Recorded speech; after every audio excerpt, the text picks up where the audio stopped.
Мектеп біткен соң, Бану ойланбастан қаладағы Сара деген бұрын бірге оқыған құрбысына қоңырау шалды. Қалаға жақын күндері баратынын ескертті. Сара да құрбысының келуін күтіп жүрген еді. Қуана-қуана қарсы алатынын айтты. Қала зуылдап жатқан бітпейтін, таусылмайтын көлік.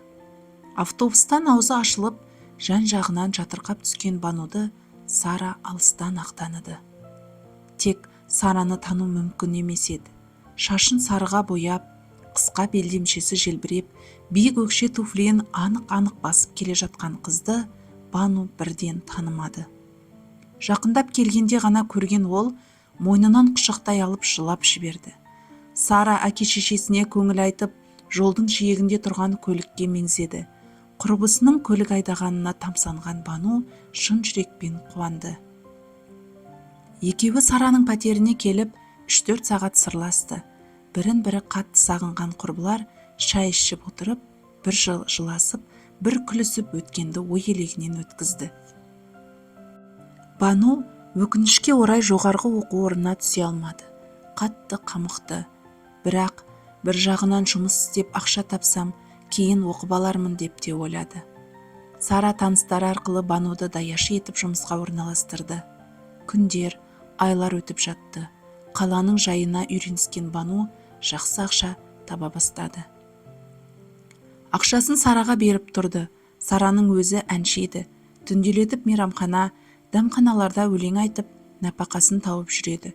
Қалтасында әрқашан ақша жүреді. Жұмыс, үй, жұмыс. Осы екі арада ғана жүретін Бануды Сара бір көңілін сейілтіп, достарымен болатын кешке алып шықпақшы болды.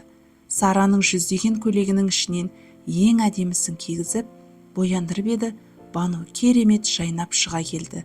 Алғашында келіспей қойған оны құрбысы күштеп үйінен шығарды. Сараның достары өзі сияқты ашық жарқын екен. Кезек-кезек ән салып, көңілді отырды. Бану да енді үйренсе бастады. Әшейінде ауыз жаппас Нұрлан бұл жолы бәрін таңғалдырды. Аузына сөз түспей қысылып отырды.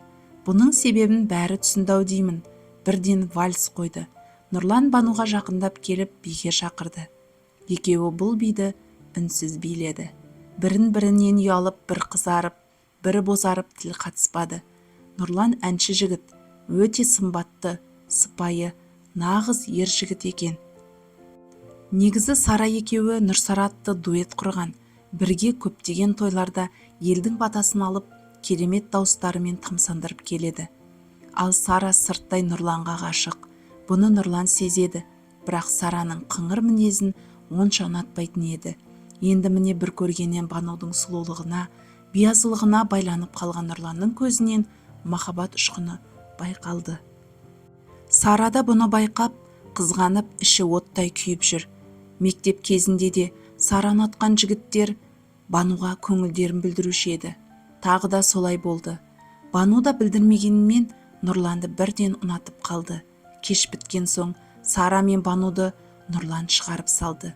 Сараның Бануға деген көңілі суып кетті. Бұрынғы қайырымды Сара енді жоқ. Киімін қызғанып, болмашы нәрсеге сөйлеп, қабақ шытатынды шығарды. Бірақ махаббаттың торына іліккен Бану оған мән де бермеді. Арман мен қиялда ұшып жүрді. Әңгіменің екінші бөлімі аяқталды. Дауысты дыбыстаған Жұлдыз Бақытжанқызы.